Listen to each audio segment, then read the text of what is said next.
Mpendwa msikilizaji, karibu tena katika mwendelezo wa masimulizi ya kitabu hiki cha Pambano Kuu. Leo tukiwa katika sura ya 12 yenye kichwa kisemacho Matengenezo, Ufaransa. Mwandishi wa kitabu hiki akiwa ni Ellen G. White. Karibu tena, na kabla ya hatujaendelea basi tuweze kuomba. Baba mwema, mfalme wa amani, uje pamoja nami na msikilizaji anaendelea kusikiliza. Utuokoe Bwana kwa njia ya Roho yako Mtakatifu. Mwisho wa masimulizi haya kila mmoja akawe na shauku ya kukungoja uliye karibu sana kuja katika dunia hii. Asante kwa sababu utatuongoza kwa njia ya Roho yako mwema. Katika jina la Yesu Kristo tumeomba tukiamini, amina. Upinzani wa Speyers na ungamo la pale Augsburg, matukio ambayo yaliweka alama ya ushindi wa matengenezo katika nchi ya Ujerumani, yalifuatiwa na miaka ya migogoro na giza. Baada ya kudhoofishwa na migawanyiko miongoni mwa wafuasi wake na baada ya kushambuliwa na maadui zake wenye nguvu, Uprotestanti ulionekana kama unaelekea kuangamizwa. Maelfu walitia muhuri ushuhuda wao kwa damu zao. Vita ya wenyewe kwa wenyewe ililipuka. Mmoja wa wafuasi wake wakuu aliisaliti kazi ya Uprotestanti. Watu wema sana miongoni mwa wakuu waliokubali matengenezo waliangukia katika mikono ya mfalme mkuu na waliburuzwa kama mateka kutoka mji mmoja hadi mwingine. Lakini katika wakati ambao mfalme mkuu alionekana kuwa anaelekea kupata ushindi, alipoteza ushindi. Alishuhudia mawindo yake yakinyakuriwa kutoka katika mikono yake, na alilazimishwa hatimaye kuvumilia mafundisho ambayo lengo kuu la maisha yake lilikuwa kuyaangamiza. Alikuwa amechezea kamari ufalme wake, hazina zake na maisha yake yote ili kuangamiza uzushi. Sasa alishuhudia majeshi yake yakipukutika katika vita, hazina zake zikikauka, falme zake nyingi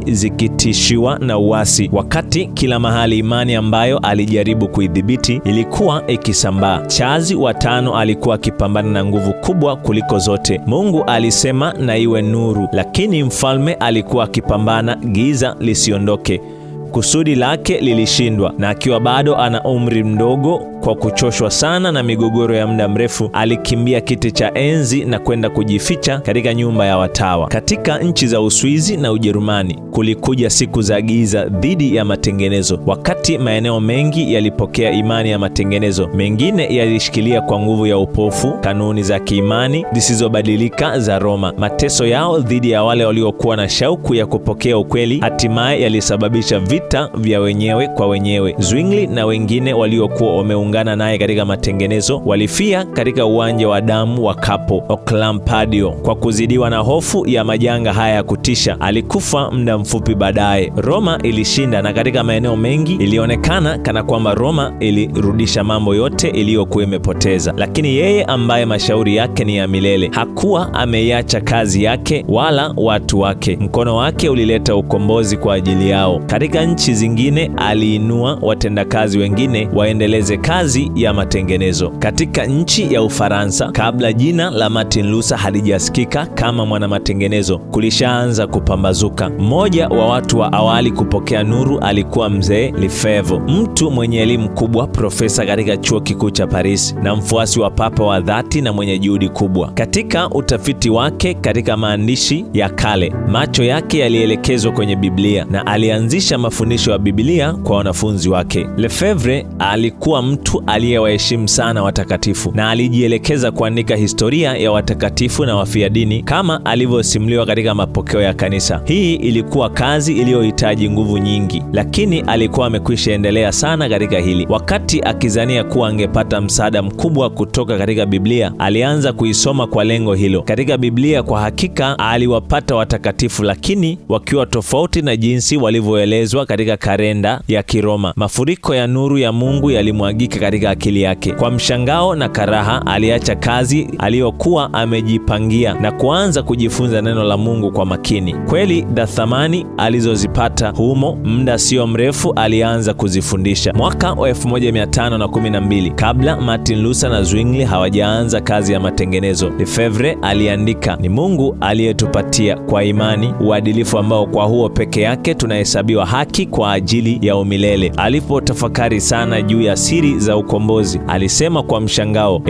ukuu usioelezeka wa kubadilishana! Yeye asiyekuwa na dhambi anahukumiwa, na yeye aliyekuwa na hatia anaachwa huru. Mbaraka unabeba laana, na aliyelaaniwa anapata mbaraka. Mzima anakufa na mfu anaishi. Utukufu unafichwa katika giza, na yule aliyekuwa hajui chochote isipokuwa aibu anavikwa utukufu. Na wakati akifundisha kuwa utukufu wa wokovu ni wa Mungu pekee, alisema pia kuwa wajibu wa utii ulikuwa wa mwanadamu. Ikiwa wewe ni mshiriki wa kanisa la Kristo, alisema, wewe ni kiungo cha mwili wa Kristo. Ikiwa wewe ni wa mwili wake, basi wewe ni wa tabia ya Mungu. Laiti watu wangeweza kupata ufahamu wa fursa hii, kwa kiasi gani wangeishi maisha safi ya haki na matakatifu, na kwa kiasi gani wangepatana wakilinganishwa na utukufu uliomo ndani yao, utukufu ule ambao jicho la kimwili haliwezi kuona. Ikiwa wangefikiria utukufu wote wa ulimwengu huu. Walikuwemo miongoni mwa wanafunzi wa Lefevre waliosikiliza kwa makini maneno yake, na ambao muda mrefu baada ya sauti ya mwalimu wao kunyamazishwa wangeendelea kutangaza ukweli. Mtu kama huyu alikuwa William Farel. Alikuwa mtoto wa wazazi wacha Mungu na aliyeelimishwa kupokea kwa imani isiyo na maswali mafundisho ya kanisa, ambaye angeweza kusema kama Mtume Paulo aliyesema juu yake mwenyewe, nalikuwa Farisayo kwa kuifuata madhehebu ya dini yetu iliyo sahihi kabisa. Matendo ya Mitume sura ya 26 fungu la 5. Mfuasi wa Kiroma madhubuti aliwachoma moto kwa bidii na kuangamiza watu wote waliothubutu kulipinga kanisa. Nilisaga meno yangu kama mbwa mwitu mwenye hasira, alisema baadaye akieleza kipindi hiki cha maisha yake. Niliposikia mtu yeyote akisema neno lolote dhidi ya Papa, alikuwa hachoki kuabudu watakatifu. Akiwa na Lefevre wakizungukia makanisa ya Paris, wakiabudu kwenye madhabahu na kuyapamba maeneo matakatifu kwa zawadi. Lakini matendo haya ya ibada hayakuleta amani katika mioyo yao. Hatia ya dhambi ilibaki moyoni, ambayo matendo yote ya toba aliyoyafanya hayakuweza kuiondoa. Kama sauti iliyotoka mbinguni, alisikia maneno ya mwanamatengenezo, wokovu ni kwa neema, asiye na hatia amehukumiwa na mhalifu ameachiliwa. Ni msalaba wa Kristo pekee unaofunua malango ya mbinguni na unaofunga malango ya kuzimu. Farel kwa furaha aliupokea ukweli. Kwa maongezi kama yale ya Paulo, aliachana na utumwa wa mapokeo na badala yake alipokea uhuru wa wana wa Mungu. Badala ya moyo wa muuaji wa mbwa mwitu mkali, aligeuka, alisema, akawa mkimya kama mwanakondoo mpole asiye na madhara, moyo wake ukiwa umehamishwa kabisa kutoka kwa Papa na kuwekwa kwa Yesu Kristo. Wakati Lefevre akiendelea kueneza nuru miongoni mwa wanafunzi wake, Farel akiwa na juhudi upande wa Kristo kama aliyokuwa nayo upande wa Papa, alitoka na kutangaza ukweli hadharani. Kiongozi mkubwa wa kanisa, askofu wa Meaux, muda mfupi baadaye aliungana nao. Walimu wengine waliokuwa mashuhuri kwa sababu ya uwezo wao na elimu yao kubwa waliungana nao katika kutangaza Injili, na Injili ilipata wafuasi miongoni mwa matabaka yote ya watu, kutoka katika nyumba za mafundi na wakulima hadi katika ikulu ya mfalme. Dada wa Francis wa kwanza, mfalme aliyetawala wakati huo, alipokea imani ya matengenezo. Mfalme mwenyewe na mama Malkia walionekana kwa muda fulani kuunga mkono kazi ya Injili, na kwa matumaini makubwa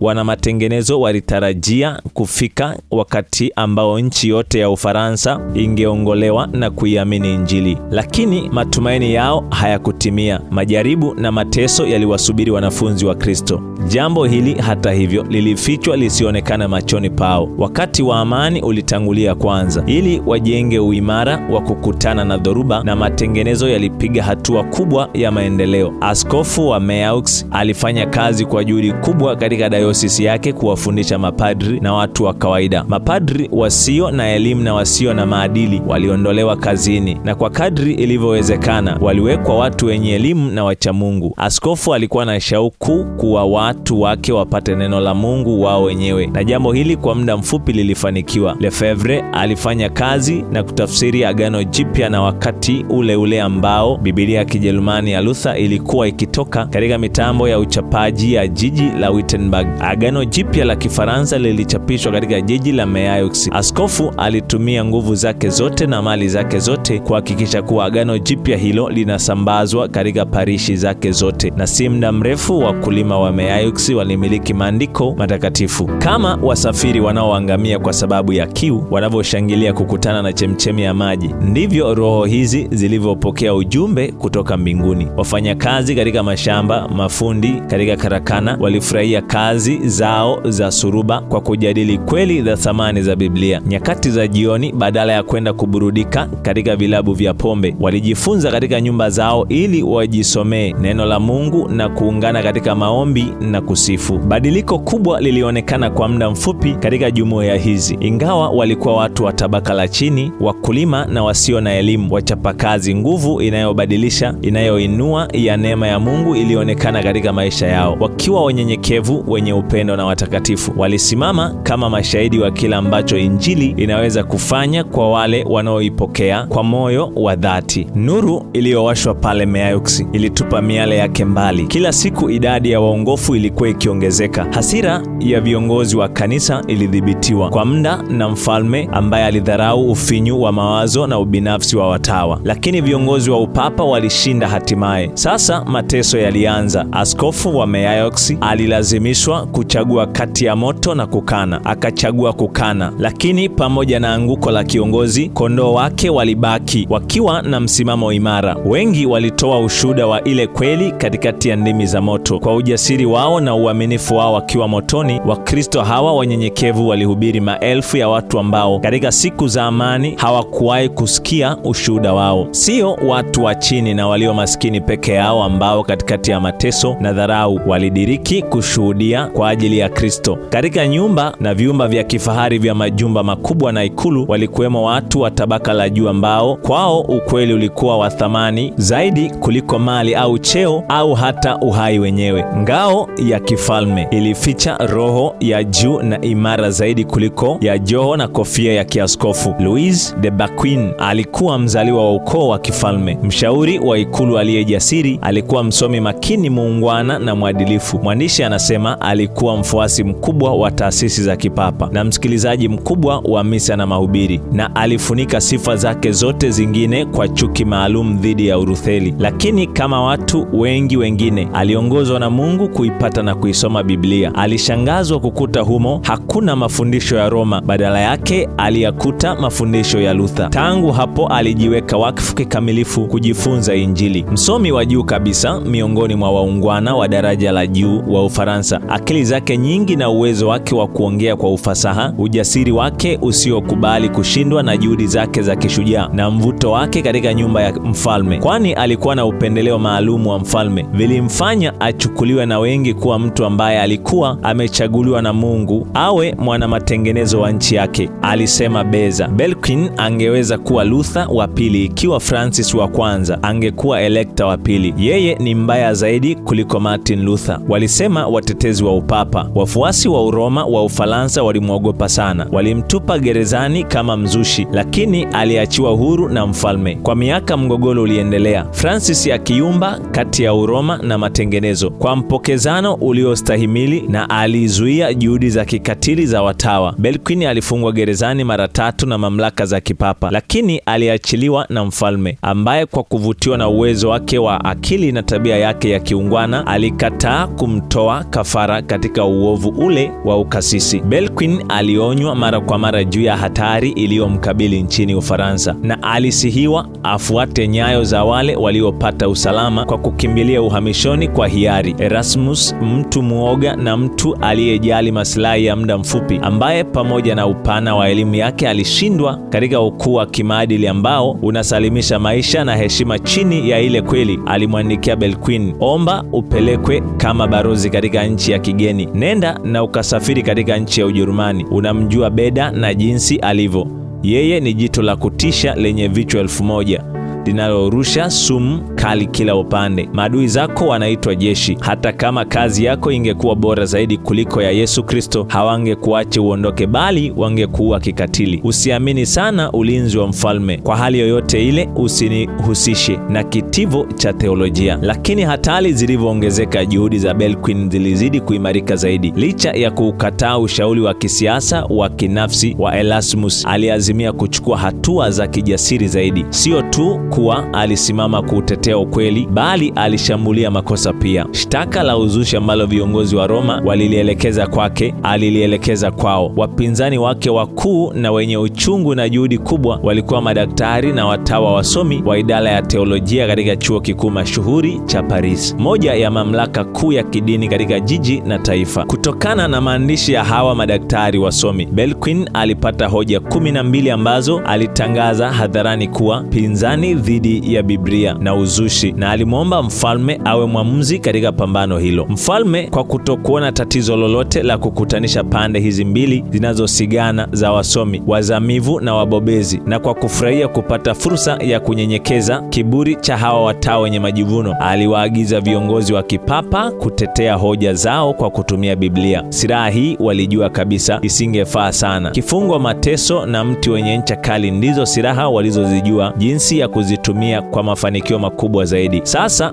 meza zilikuwa zimepinduliwa na walijiona wakiwa karibu kutumbukia katika shimo walilokuwa wametumaini kumtumbukiza Belquin. Kwa mshangao, walitafuta karibu yao njia ya kutorokea. Karibu na wakati huo, sanamu ya bikira kwenye kona ya moja ya mitaa iliharibiwa. Kulikuwa na taharuki katika jiji. Makundi ya watu walifurika mahali pale wakiwa na muonekano wa maombolezo na hasira. Mfalme pia alishtushwa sana. Hapa kulikuwa na fursa ambayo watawa waliweza kuigeukia ili kujenga hoja, na walidaka na kuiwekea maelezo haraka haraka. Haya ni matunda ya mafundisho ya, walipiga kelele, kila kitu kinakwenda kupinduliwa: dini, sheria, kiti cha enzi chenyewe na hila za Kilutheran. Belquin alikamatwa tena. Mfalme aliondoka katika jiji la Parisi, na kwa njia hiyo watawa waliachwa wafanye walivyopenda wenyewe. Mwanamatengenezo alishtakiwa na alihukumiwa kifo, na ili Francis asije akaingilia kati kumwokoa, hukumu ilitekelezwa siku hiyo hiyo iliposomwa.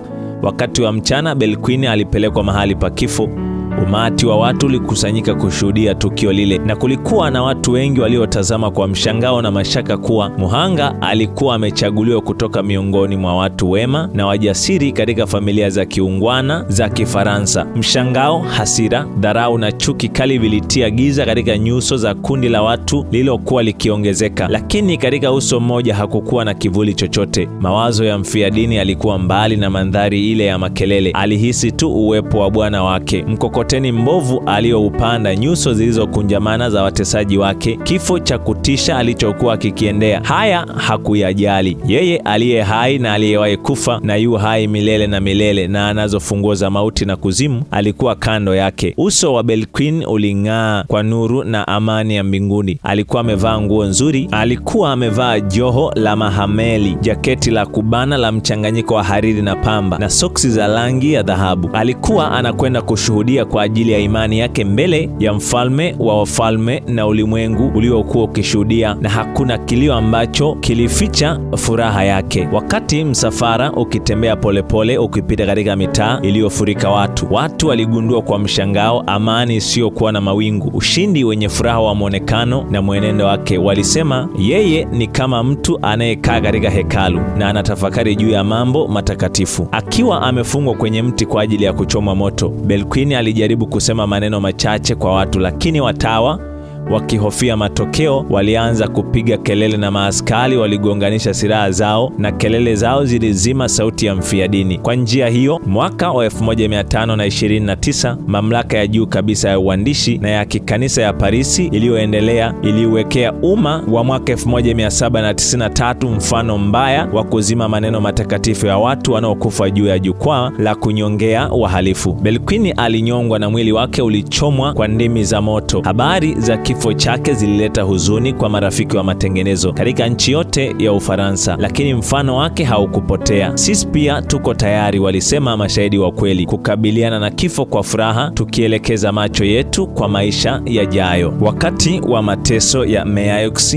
walimu wa imani ya matengenezo walinyang'anywa leseni za kuhubiri na walijiunga na shughuli nyingine. Baada ya muda mfupi, Lefevre aliondoka na kwenda zake nchini Ujerumani. Farel alirudi katika mji alikozaliwa upande wa mashariki ya Ufaransa kueneza nuru katika mji wa nyumbani alikolelewa. Tayari habari zilikuwa zimepokelewa za kile kilichokuwa kikiendelea mjini Meyaux, na ukweli ambao aliufundisha bila woga na kwa juhudi kubwa ulipata wasikilizaji. Muda si mrefu mamlaka zilishtuka na kuanza kutafuta jinsi ya kumnyamazisha, na alifukuzwa mjini. Ingawa alikuwa hawezi tena kuhubiri hadharani, alisafiri huko na huko katika nyika na vijiji, akifundisha katika nyumba za watu binafsi na maeneo yenye nyasi yaliyopweke, na kutafuta maficho katika misitu na mapango yaliyokuwa katikati ya miamba, maeneo ambayo aliyatembelea wakati wa ujana wake. Mungu alikuwa akiwaandaa kwa ajili ya majaribu makubwa zaidi. Misaraba, mateso na vitendea kazi vya shetani ambavyo nilionywa juu yake hapo awali havijaondoka, alisema. Vimekuwa vikali zaidi kuliko ninavyoweza kuhimili mwenyewe, lakini Mungu ni baba yangu. Yeye amenipa na daima atanipa nguvu ninayoihitaji. Kama ilivyokuwa katika siku za mitume, mateso yalikuwa yametokea zaidi kwa kuieneza Injili. Wafilipi sura ya 1 fungu la 12. Wakiwa wamefukuzwa Parisi na Meyaux, wale waliotawanyika wakaenda huko na huko wakilihubiri neno. Matendo sura ya 8 fungu la 4. Na kwa njia hiyo nuru iliweza kuenea katika maeneo ya mbali ya nchi ya Ufaransa. Mungu alikuwa bado akiandaa watendakazi wa kueneza Injili yake. Katika moja ya shule za Parisi kulikuwako na kijana mwenye tafakari ya kina, mkimya, tayari akionyesha ushahidi wa kuwa na akili yenye nguvu na inayopenya, na alijulikana kwa maisha safi yasiyokuwa na lawama, kama alivyojulikana kwa uwezo wa akili na bidii katika masuala ya dini. Uwezo wake wa kiakili na uchapakazi wake kwa muda mfupi vilimfanya awe mtu wa kujivunia hapo chuoni, na ilitarajiwa kuwa John Calvin angekuwa mmoja wa watetezi wa kanisa mwenye uwezo mkubwa na heshima nyingi. Lakini nuru ya Mungu ilipenya hata katika kuta za falsafa za wanazuoni na ushirikina, ambapo Calvin alikuwa amefungwa ndani yake. Alisikia mafundisho mapya kwa mshtuko, na hakuwa na shaka kuwa wazushi walistahili moto ambao walichomwa nao. Lakini bila kukusudia alikutana uso kwa uso na uzushi, na alilazimishwa kupima uwezo wa teolojia ya Kiroma kukabiliana na mafundisho ya Kiprotestanti. Binamu wa Calvin aliyekuwa amejiunga na wanamatengenezo alikuwa jijini Parisi. Ndugu hawa wawili walikutana mara kwa mara kujadili masuala yaliyokuwa yakisumbua ulimwengu wa Kikristo. Kuna dini mbili katika ulimwengu, alisema Olivetan, Mprotestanti. Dini ya kwanza ni ile iliyobuniwa na wanadamu, ambayo ndani yake mwanadamu anajiokoa mwenyewe kwa njia ya sherehe na matendo mema. Nyingine ni ile ambayo imefunuliwa katika Biblia na ambayo humfundisha mwanadamu kutafuta wokovu kutoka kwa neema ya Mungu pekee. Sipokei hata moja ya mafundisho yenu mapya, Calvin alisema kwa mkazo. Nadhani mimi nimeishi katika makosa siku zangu zote, lakini fikra zilikuwa zimeamshwa katika akili yake ambazo asingeweza kuziondoa kwa utashi wake mwenyewe. Akiwa peke yake chumbani, aliyatafakari maneno ya binamu yake. Hatia ya dhambi ilimshika. Alijiona mwenyewe bila mwombezi mbele ya jaji mtakatifu na mwenye haki. Maombi ya watakatifu, matendo mema, sherehe za kanisa, vyote havikuwa na nguvu ya kuondoa hatia ya dhambi. Hakuweza kuona kitu chochote zaidi ya giza la kukata tamaa milele. Madaktari wasomi wa kanisa walijaribu kupoza maumivu yake ya rohoni bila mafanikio. Ungamo na kitubio vilijaribishwa bila mafanikio. Visingeweza kupatanisha roho na Mungu. Akiwa bado katika mapambano haya yasiyokuwa na matunda, Calvin bila kupanga alitembelea moja ya viwanja vya umma vilivyotumika kutesea watu. Akashuhudia kuchomwa moto kwa mzushi. Alishangazwa na amani iliyokuwa katika uso wa mfia dini. Katikati ya maumivu ya kifo kile cha kutisha na chini ya hukumu ya kutisha zaidi ya kanisa, alionyesha imani na ujasiri ambao kijana huyu mwanafunzi Calvin aliutofautisha kwa maumivu makali na kukata tamaa kwake mwenyewe na giza la moyoni mwake. Wakati akilitii kanisa kikamilifu, alijua kuwa mzushi au wazushi walikita imani yao katika Biblia. Aliazimia kuisoma ili agundue, ikiwezekana, siri ya furaha yao. Katika Biblia alimpata Kristo. Baba, alilia, kafara yake yake imepoza hasira yako. Damu yake imeosha uchafu wangu, msalaba wake umebeba laana yangu. Kifo chake kimenipatanisha na Mungu. Tumebuni kwa ajili yetu wenyewe mambo mengi ya kipumbavu ambayo hayana faida, lakini umeweka mbele yangu neno lako kama mwenge, nawe umegusa moyo wangu ili nichukue mambo haya yote mengine isipokuwa yale tu ya Yesu. Calvin alisomea upadri. Wakati akiwa na umri wa miaka 12 alichaguliwa kuwa mlezi wa kanisa dogo, na kichwa chake kilinyolewa na askofu kulingana na sheria za kanisa. Hakufanyiwa huduma ya upadirisho wala hakufanya majukumu ya upadri, lakini alihesabiwa kuwa miongoni mwa mapadri, akishikilia cheo chake na akipokea posho kwa kazi hiyo. Sasa akihisi kwamba kamwe asingekuwa padri, aliamua kujifunza sheria kwa muda fulani, lakini hatimaye aliachana na lengo hilo na aliazimia kutoa maisha yake kwa kazi ya Injili. Lakini alisita kuwa mwalimu wa hadhara. Kwa asili alikuwa mtu muoga na alikuwa na mzigo kwa ajili ya wajibu mzito wa cheo chake, na alitamani kuwekeza maisha yake katika kujifunza. Mashauri ya dhati ya marafiki hatimaye alipata ukubali. Ni jambo la kushangaza sana, alisema, kwamba mtu mwenye asili hali ya chini hivyo anaweza kuinuliwa na kupewa heshima kubwa kiasi hicho. Calvin alianza kazi yake kimya kimya, na maneno yake yalikuwa kama matone ya umande yanayoburudisha ardhi. Alikuwa ameondoka Parisi na sasa alikuwa katika mji wa jimbo chini ya ulinzi wa binti wa mfalme aliyeitwa Margaret, ambaye kwa kuipenda Injili alipanua ulinzi wake kwa wanafunzi wengine wa Injili. Calvin alikuwa bado kijana mwenye haiba ya uungwana isiyojikuza. Kazi yake ilianza na watu katika nyumba zao. Akiwa amezungukwa na watu wa nyumbani, alisoma Biblia na alifungua ukweli wa wokovu. Waliosikia ujumbe walichukua habari njema kwa wengine, na muda si mrefu mwalimu alivuka mipaka ya jiji hadi katika miji na mitaa ya nje ya jiji. Aliingia katika majumba na vijumba na alisonga mbele, akiweka msingi wa makanisa ambayo yangeweza kutoa ushuhuda kwa ajili ya ukweli bila hofu. Baada ya miezi mitatu alirudi Paris. Kulikuwepo na misukosuko isiyokuwa ya kawaida miongoni mwa watu wenye elimu na wasomi. Masomo ya lugha za kale yaliwaongoza watu kuisoma Biblia, na wengi ambao mioyo yao haikuguswa na ukweli wake walijadili kwa ukweli huo kwa shauku kubwa na hata kupambana na mashujaa wa Uroma. Calvin, japokuwa alikuwa mpambanaji katika tasnia ya malumbano ya hoja za kiteolojia, alikuwa na utume wa juu zaidi wa kutekeleza kuliko ule wa kelele za wasomi. Akili za watu zilitikiswa, na sasa ulikuwa wakati wa kuwafungulia ukweli. Wakati kumbi za vyuo vikuu zilijazwa kwa makelele ya malumbano ya kiteolojia, Calvin alikuwa akitembea kutoka nyumba kwa nyumba akiwafungulia watu Biblia na akiwaelezea habari za Kristo na yeye aliyesulubiwa. Kwa uongozi wa Mungu, Parisi ilipewa mwito mwingine wa kuipokea Injili. Wito wa Lefebvre na wa Falel ulikuwa umekataliwa, lakini tena ujumbe ulipaswa usikiwe na watu wa matabaka yote katika jiji lile kubwa. Kwa sababu za kisiasa, mfalme alikuwa hajaamua kuwa upande wa Roma kikamilifu dhidi ya matengenezo. Margaret bado aling'ang'ania tumaini kuwa Uprotestanti ulikuwa unakwenda kushinda. Margaret aliazimia kuwa imani ya matengenezo ilipaswa kuhubiriwa katika jiji la Paris. Wakati wa kutokuwapo kwa mfalme, aliamuru mchungaji wa Kiprotestanti ahubiri katika makanisa ya jiji. Baada ya jambo hili kukataliwa na viongozi wakuu wa upapa, binti wa mfalme alifungua milango ya ikulu. Chumba kiliandaliwa kitumike kama kanisa, na ilitangazwa kuwa kila siku katika saa fulani maalum iliyopangwa, hubiri lingehubiriwa, na watu wa kila tabaka na hadhi walialikwa kuhudhuria. Makundi ya watu walifurika kusikiliza mahubiri, sio tu kwenye kanisa dogo, lakini pia vyumba vya kungojea na kumbi zilijaa. Maelfu ya watu kila siku walikusanyika: wana wa mfalme, wanasiasa, wanasheria, wafanyabiashara na mafundi. Mfalme, badala ya kupiga marufuku mikusanyiko, aliamrisha kuwa makanisa mawili ya jiji la Parisi yafunguliwe. Ilikuwa haijawahi kutokea kwa jiji kutikiswa na neno la Mungu kama wakati huo. Roho ya uzima kutoka mbinguni ilionekana kama vile imepuriziwa kwa watu. Kiasi, usafi, utaratibu na bidii vilikuwa vikichukua nafasi ya ulevi, ubadhirifu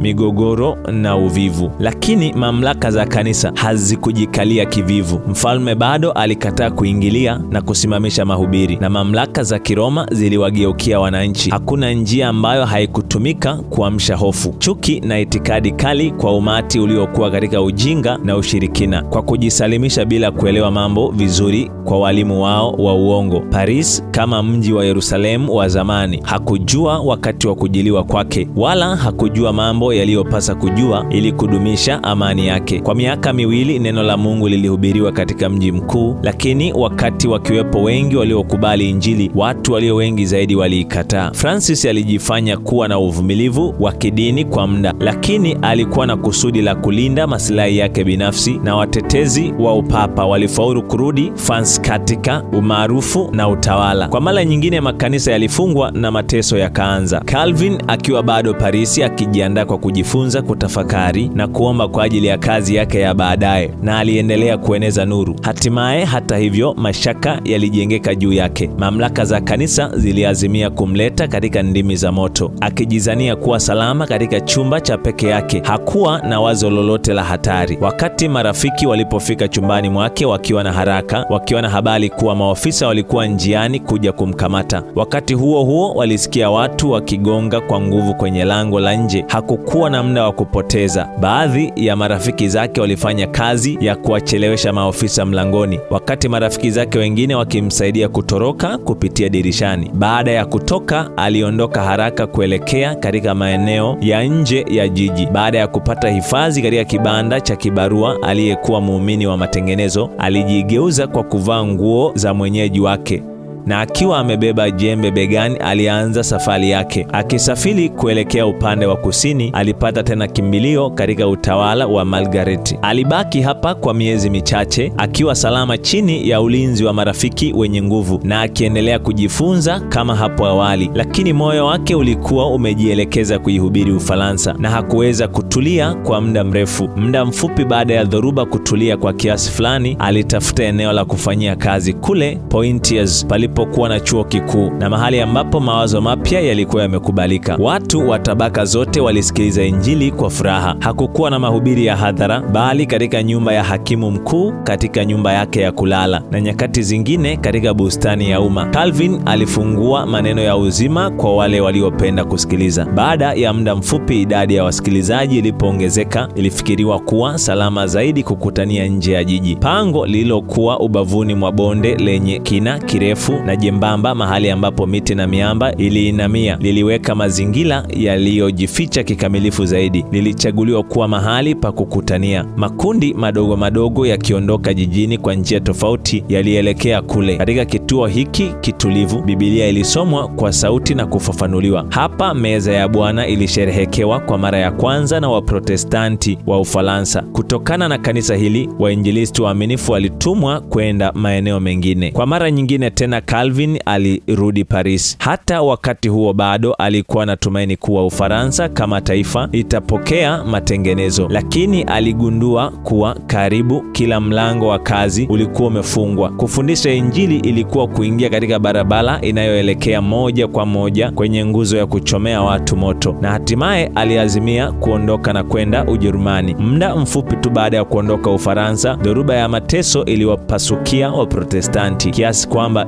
ikiwa angeendelea kukaa hapo, lazima angeingizwa katika maangamizi ya jumla. Wana matengenezo wa Faransa, wakiwa na shauku ya kuiona nchi yao ikiwa na kasi sawa na Ujerumani na Uswizi, waliazimia kupiga bomu kwa ujasiri dhidi ya ushirikina wa Roma. Bomu ambalo lingeamsha taifa lote katika kutekeleza jambo hilo. Mabango yaliyoshambulia misa katika usiku mmoja yalibandikwa katika nchi yote ya Ufaransa. Badala ya kuendeleza matengenezo, hali hii ya kijasiri lakini sio kuwa na busara ilileta madhara sio tu kwa walioitekeleza, bali pia kwa marafiki wa imani ya matengenezo katika nchi yote ya Ufaransa. Iliwapa viongozi wa Roma kile walichokuwa wakikitafuta kwa muda mrefu: kisingizio cha kudai kuwaua wazushi kama watu wenye fujo. hivyo walio hatari kwa uimara wa kiti cha enzi na amani ya taifa. Kwa njia ya mkono wa siri, iwe wa rafiki asiye na tahadhari au wa adui mwenye hila, haikuweza kujulikana. Moja ya mabango lilibandikwa kwenye mlango wa chumba cha kulala cha mfalme. Mfalme alipata hofu sana. Kwenye bango hilo, mambo ya kishirikina yaliyoheshimiwa kwa zama nyingi yalikuwa yameshambuliwa kwa mkono usio na hofu. Na huu ujasiri usio na mfano wa kuandika maneno haya ya wazi na kushtusha mbele ya mfalme uliamsha ghadhabu ya mfalme. Kwa mshangao, alisimama kwa muda mfupi akitetemeka huku akiwa kimya. Hatimaye ghadhabu yake ilianza kuongea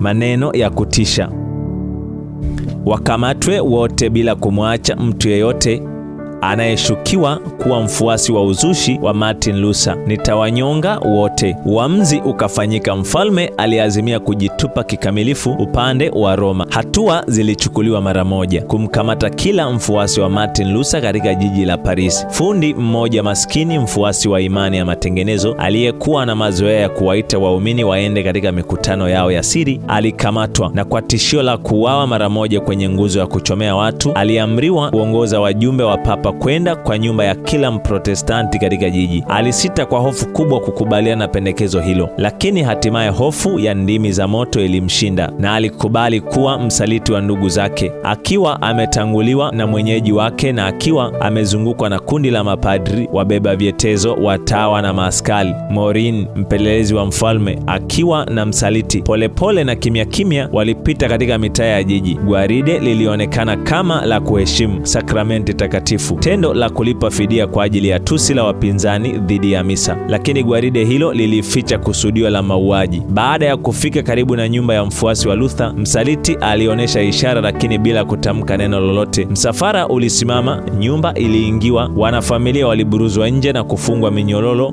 na kikundi cha kutisha kiliendelea mbele kutafuta wahanga wapya. Msafara huu haukuacha nyumba yoyote, iwe kubwa au ndogo, hata vyuo vilivyokuwa sehemu ya chuo kikuu cha Paris. Morin alitetemesha jiji lote. Ulikuwa utawala wa hofu. Wahanga waliuawa kwa maumivu ya kutisha, hususan kwa kuwa iliamriwa kuwa moto upunguzwe ili kurefusha muda wa uchungu wao. Lakini walikuwa kama washindi. Msimamo wao haukuyumba, amani yao haikuwa na mashaka. Watesi wao, kwa kukosa nguvu ya kuyumbisha uthabiti wao usiobadilika, walijisikia kushindwa. Vitanda vya kuchomea watu moto vilitawanywa katika mitaa yote ya Paris, na uchomaji watu ulifanywa kwa siku zilizofuata mfululizo. Lengo lilikuwa kueneza hofu ya uzushi wa kueneza mauaji. Faida, hata hivyo, hatimaye ilibaki upande wa Injili. Paris yote iliwezeshwa kuona aina ya watu ambao mawazo mapya yaliweza kuzalisha. Hakukuwa na mimbari bora zaidi kuzidi ile ya rundo la maiti za wafia dini. Furaha yenye amani iliyoangaza katika nyuso za hawa watu walipokuwa wakipita wakielekea mahali pa kunyongewa. Ushujaa wao waliposimama katikati ya ndimi za moto zenye uchungu. Msamaha wao wa unyenyekevu kwa maumivu walioyapata vilibadilisha sio mara chache hasira kuwa huruma, chuki kuwa upendo, na kuunga mkono kazi ya Injili kwa ufasaha usiopingika. Makasisi wakiwa wamejielekeza kudumisha hasira katika viwango vyake vya juu kama ilivyozoeleka, walisambaza mashtaka ya kutisha dhidi ya Waprotestanti. Waprotestanti walishtakiwa kwa kupanga njama za kuangamiza Wakatoliki, kupindua serikali na kumuua mfalme. Hakuna hata kivuli cha ushahidi walichoweza kutoa ili kuthibitisha madai hayo. Hata hivyo, utabiri huu wa matukio mabaya ulipaswa kufikia utimilifu, licha ya kwamba ilikuwa katika mazingira tofauti kabisa na kutokana na sababu zilizo kinyume kabisa katika namna yake. Mambo ya kikatili ambayo Wakatoliki waliwafanyia Waprotestanti wasiokuwa na hatia yalirundikana na kuwa mzigo wa kisasi, na baada ya karne nyingi yaliwaletea majanga yale yale ambayo walikuwa wameyatabiri kuwa yangekuja juu ya mfalme, serikali yake na raia wake, lakini yaliletwa na watu wasiomjua Mungu na wafuasi wa upapa wenyewe. Ilikuwa sio ustawishaji bali ukandamizaji wa Uprotestanti ambao miaka 300 baadaye ulileta juu ya Ufaransa majanga haya. Mashaka ya kutoaminiana na hofu sasa vilienea katika matabaka yote ya jamii. Katikati ya taharuki ya jumla ya watu, ilionekana jinsi ambavyo mafundisho ya Luther yalivyokuwa yameshika akili za watu waliokuwa na kiwango cha juu cha elimu, mvuto na uzuri wa tabia. Nafasi za amana na heshima kwa ghafla zikawa tupu. Mafundi wachapishaji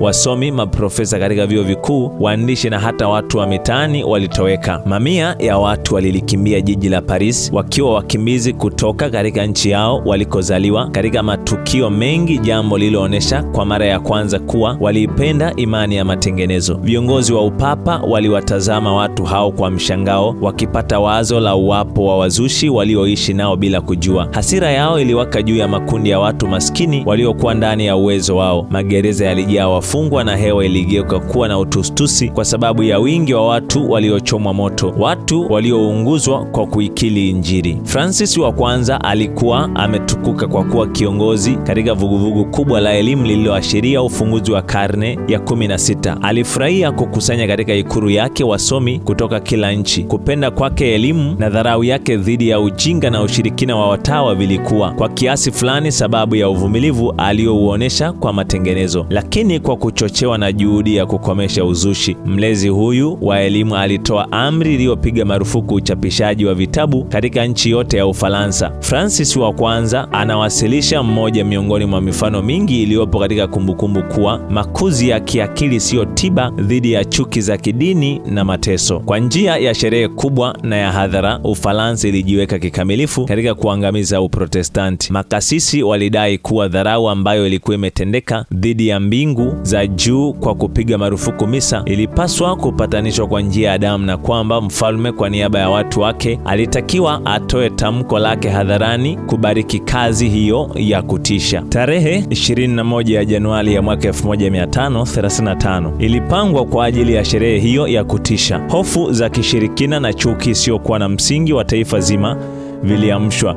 Jiji la Paris lilifurika umati mkubwa wa watu kutoka katika nchi jirani kiasi kwamba mitaa yote ilijaa watu. Siku ilikaribishwa kwa maandamano makubwa yanayoduaza. Nyumba zilizokuwa kando kando ya njia maandamano yalikopita vilining'inizwa vitambaa vya maombolezo. Madhabahu zilizojengwa kila baada ya umbali fulani. Mbele ya kila mlango uliwashwa mwenge kuheshimu sakramenti takatifu. Kabla ya mapambazuko, waandamanaji walijipanga katika viwanja vya ikulu ya mfalme. Mbele kulikuwako bendera ya misalaba kutoka kila parokia. Halafu walifuata raia wakitembea wawili wawili na wakibeba mienge. Mashirika manne ya watawa walifuata, kila shirika likiwa na mavazi yao tofauti na ya kipekee. Halafu lilikuja kundi la watu waliobeba mifupa mingi ya watakatifu. Baada ya watu hawa walifuata waheshimiwa viongozi wa kanisa katika mavazi yao ya zambarau na majoho mekundu na mapambo ya vito vya thamani, wakiwa na muonekano wa kifahari na unaomelemeta. Hostia ilibebwa na askofu wa Paris chini ya mwavuli akisaidiwa na mapadri wanne wa damu. Baada ya hostia alifuata mfalme Francis wa kwanza. Siku hiyo hakuvaa taji wala joho la dola, akiwa na kichwa wazi, macho yake yakiangalia chini na katika mkono wake akishikilia mshumaa unaowaka moto. Mfalme wa Ufaransa alionekana katika hali ya kutubu. Kwenye kila madhabahu aliinama chini na kujidhiri, sio kwa sababu ya maovu ya nafsi yake wala kwa sababu isiyo na hatia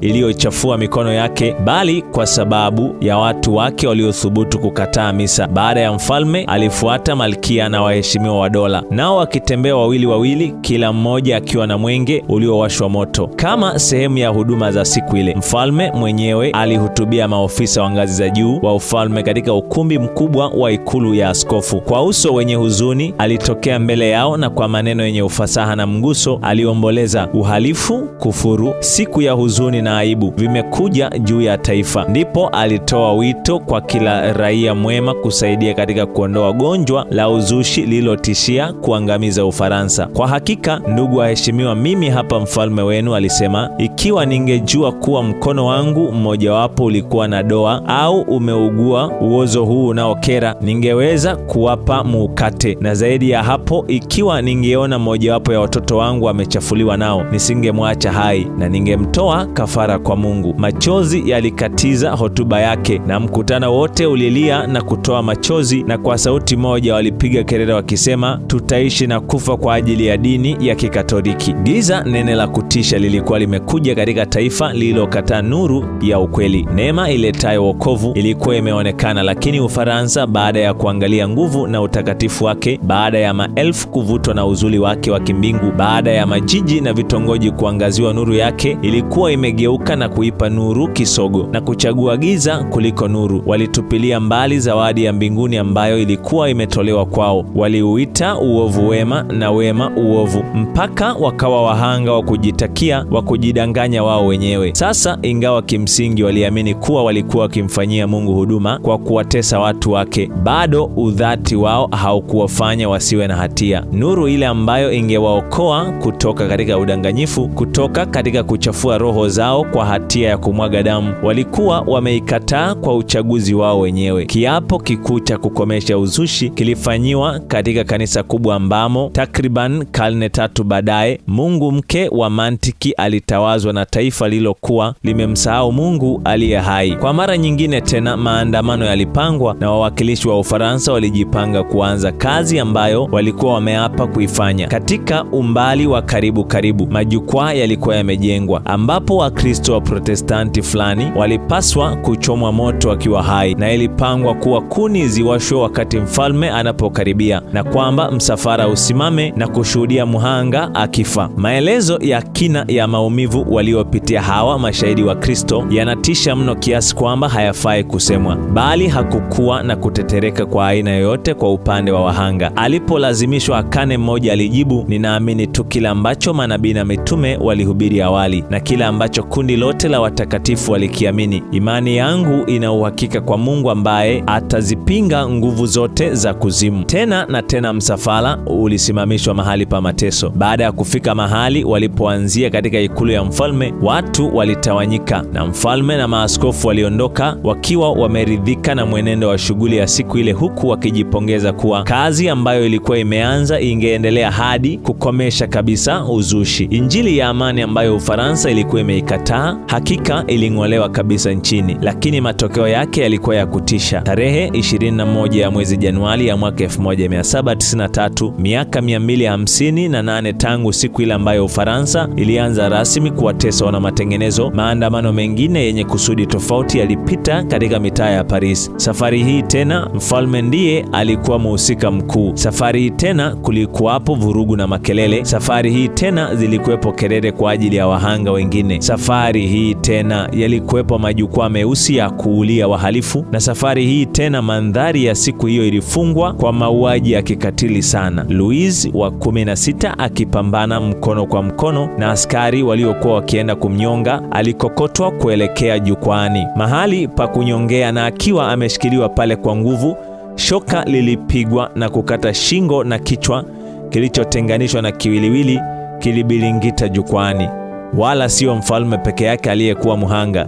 Jirani na hapo aliponyongewa mfalme, watu 2800 waliuawa kwa kunyongwa katika siku za umwagaji damu za utawala wa hofu. Matengenezo yalikuwa yamewasilisha kwa ulimwengu Biblia iliyo wazi, yakifunua kanuni za sheria ya Mungu na kuhimiza madai yake katika dhamiri za watu. Upendo usio na kikomo ulikuwa umewafunulia watu amri na kanuni za mbinguni. Mungu alisema, zishikeni basi mkazitende, maana hii ndiyo hekima yenu na akili zenu. Machoni pa mataifa watakaozishika amri hizi zote, nao watasema, hakika taifa hili kubwa ni watu wenye hekima na akili. Kumbukumbu la Torati sura ya 4 fungu la 6. Wakati Ufaransa ilipotupilia mbali zawadi ya mbinguni, Ufaransa ilipanda mbegu ya uasi na uharibifu, na utendaji kazi usioepukika wa asili na athari ulizalisha mapinduzi na utawala wa hofu. Muda mrefu kabla ya mateso yaliyochochewa na mabango, Farel jasiri na makini alilazimika kuikimbia nchi alipozaliwa. Alihamia Uswizi, na kwa kazi zake akijenga juu ya ile ya Zwingli alisaidia katika kuyafanya matengenezo yapokelewe zaidi. Miaka yake ya baadaye ilitumiwa hapa, lakini bado aliendelea kuchochea matengenezo katika nchi ya Ufaransa. Katika miaka yake ya kwanza ya ukimbizi, juhudi zake zilielekezwa hasa katika kupeleka Injili katika nchi yake alikozaliwa. Alitumia muda mwingi akihubiri miongoni mwa raia wa nchi yake, karibu na mpakani, ambapo kwa juhudi zisizochoshwa alifuatilia mgogoro na kusaidia kwa maneno yake ya kutia shime na ushauri. Kwa msaada wa wakimbizi wengine, vitabu vya wanamatengenezo wa Kijerumani vilitafsiriwa katika lugha ya Kifaransa, na pamoja na Biblia ya Kifaransa vilichapishwa kwa wingi kwa njia ya wainjilisti wa vitabu. Vitabu hivi viliuzwa kwa wingi katika nchi ya Ufaransa.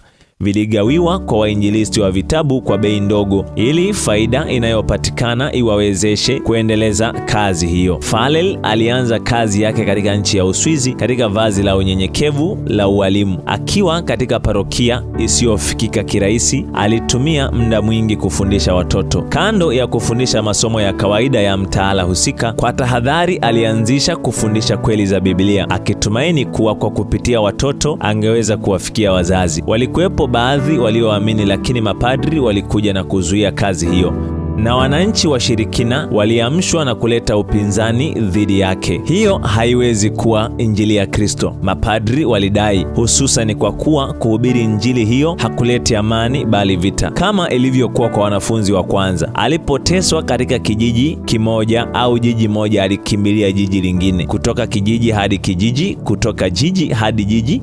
Alikwenda akisafiri kwa mguu, akistahimili njaa, baridi na uchovu, na kila mahali akiwa katika hatari ya kuuawa. Alihubiri katika masoko, katika makanisa nyakati zingine, katika mimbari za makanisa makubwa. Nyakati zingine alikuta makanisa hayana wasikilizaji. Nyakati zingine mahubiri yake yalikatizwa kwa makelele na kuzomewa.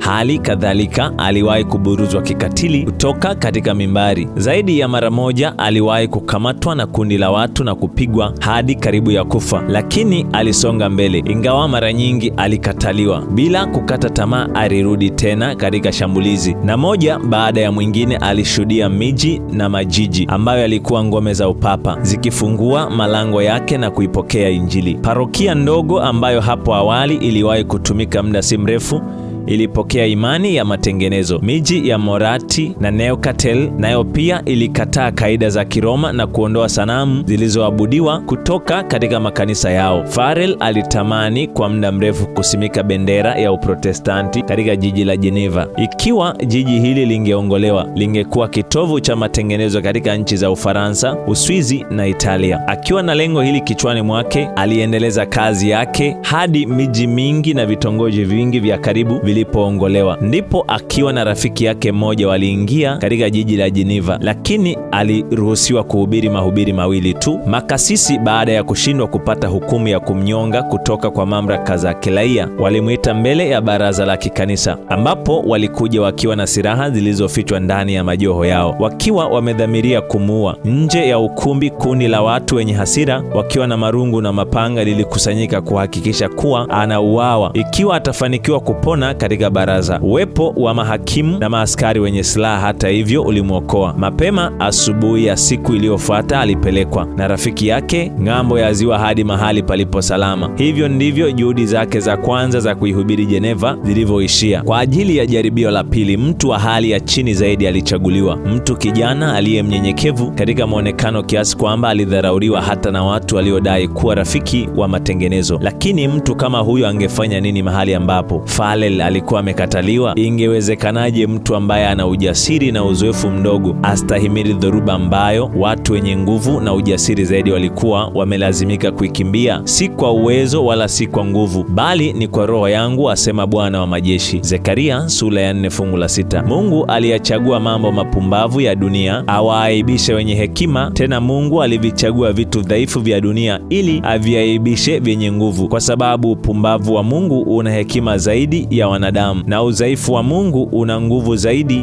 ya wanadamu. Wakorinto wa kwanza sura ya 1 fungu la 25 na la 27. Froment alianza kazi kama mkuu wa shule. Ukweli aliofundisha kwa watoto shuleni, watoto nao waliwafundisha watu wa nyumbani mwao. Muda si mrefu wazazi walisikiliza Biblia ikifafanuliwa. Darasa lilizidi kujazwa na wasikilizaji makini. Nakala za Agano Jipya na vijizuu vilisambazwa kwa wingi na viliwafikia watu ambao wasingethubutu kuja waziwazi kusikiliza mafundisho mapya. Baada ya muda mfupi, huyu mtendakazi naye alilazimishwa kukimbia, lakini ukweli alioufundisha ulikuwa umeota katika akili za watu. Mbegu ya matengenezo ilikuwa imepandwa na iliendelea kukua, kupata nguvu na kuenea. Wahubiri walirudi, na kwa njia ya kazi zao ibada ya Kiprotestanti ilianzishwa katika jiji la Geneva. Hatimaye jiji lilikuwa tayari limeshatangaza kuunga mkono matengenezo, wakati baada ya mizunguko na mabadiliko mbalimbali. Kelvin aliingia malangoni mwake. Akirudi kutoka ziara yake ya mwisho ya mahali alipozaliwa, alikuja njiani kuelekea Basel,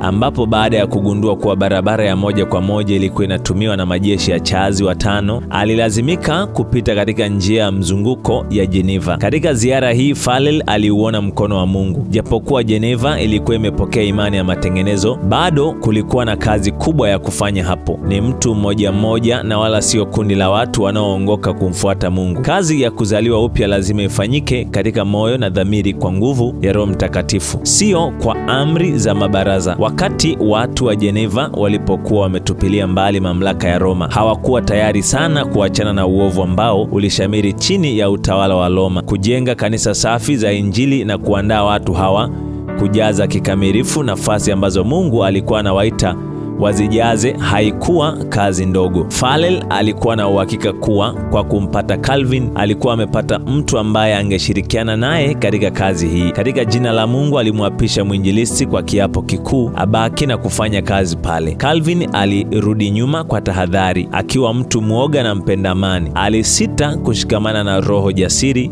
huru na hata iliyo na fujo ya mtu wa Geneva. Udhaifu wa afya yake pamoja na tabia yake ya kupenda kusoma vilimsukuma kutafuta mahali pa kupumzika, akiamini kuwa kwa njia ya kalamu yake angeweza kuchangia zaidi katika kazi ya matengenezo. Alitamani apate mahali patulivu kwa ajili ya kusoma, na akiwa pale kwa njia ya uandishi afundishe na ajenge makanisa.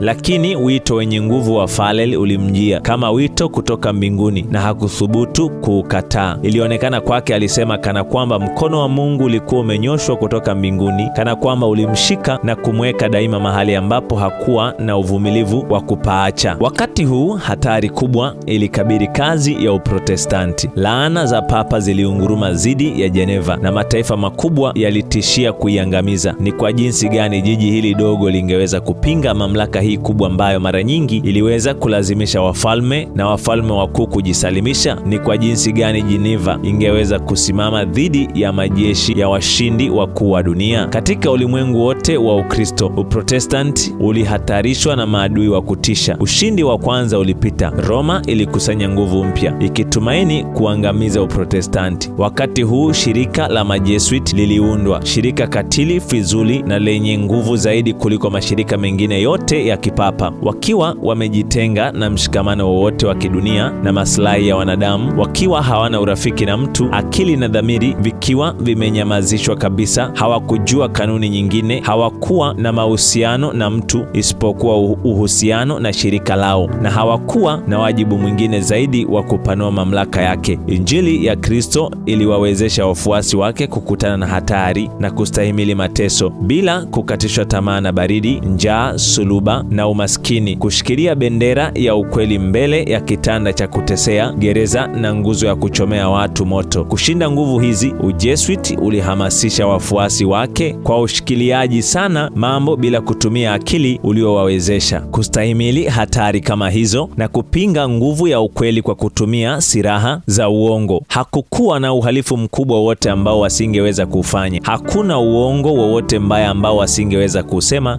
wala uigizaji wote ambao wasingeweza kufanya. Wakiwa wameapa kuishi maisha ya kimaskini na ya chini daima, ilikuwa ni kusudi lao la msingi kupata utajiri na madaraka, kujitolea kuangusha Uprotestanti na kuanzisha upya ukuu wa upapa. Walipoonekana kama wanachama wa shirika hilo la Ujesuiti, walivaa vazi la utakatifu, wakitembelea magereza na hospitali, wakiwahudumia wagonjwa na maskini, wakitangaza kwa ulimwengu kuwa wameuacha ulimwengu na kulibeba jina la Yesu ambaye alikwenda kila mahali akitenda wema. Lakini makusudi ya kiuharifu na kimauaji yalikuwa yamefichwa chini ya mwonekano huu mzuri wa nje. Ilikuwa kanuni ya msingi ya shirika hilo kuwa mwisho kuhalalisha njia. Kwa kanuni hii, matendo ya uongo, wizi, udanganyifu, mauaji sio tu kuwa yalisameheka bali pia yalisifiwa, ikiwa yalilinda maslahi ya kanisa. Kwa kofia mbalimbali, Majesuiti walipenya na kufanya kazi katika ofisi za serikali, wakipanda vyeo hadi kuwa washauri wa wafalme, wakipanga sera za mataifa. Walifanya kazi ya utumishi ili wawapeleleze mabwana zao. Walianzisha vyuo kwa ajili ya watoto wa kiume wa wana wa wafalme na malodi, na shule kwa ajili ya watu wa kawaida na watoto wa wazazi wa Kiprotestanti walilazimishwa kushika kaida za kipapa. Utukufu wote wa nje na kujionesha kwa ibada za Kiroma ulitumiwa kuchanganya, kuduaza na kushika akili, na hivyo uhuru ambao baba zao waliutabikia ulisalitiwa na watoto wao. Majesuiti kwa muda mfupi walijieneza katika bara zima la Ulaya, na kokote walikokwenda uamsho wa upapa ulitokea. Ili kuwapa nguvu zaidi, amri ilitolewa kurudisha mahakama za uchunguzi. Licha ya chuki ya jumla ambayo watu walikuwa nayo dhidi ya mahakama hiyo, hata katika nchi za Kikatoliki, mahakama hii ya kutisha ilianzishwa tena na watawala wa kipapa, na ukatili wa kutisha kiasi cha kutoweza kuoneshwa wakati wa mchana ulirudiwa katika magereza ya siri. Katika nchi nyingi, maelfu kwa maelfu ya maua ya taifa, watu safi na waungwana, watu wenye akili na wenye elimu ya juu sana, wachungaji wacha Mungu na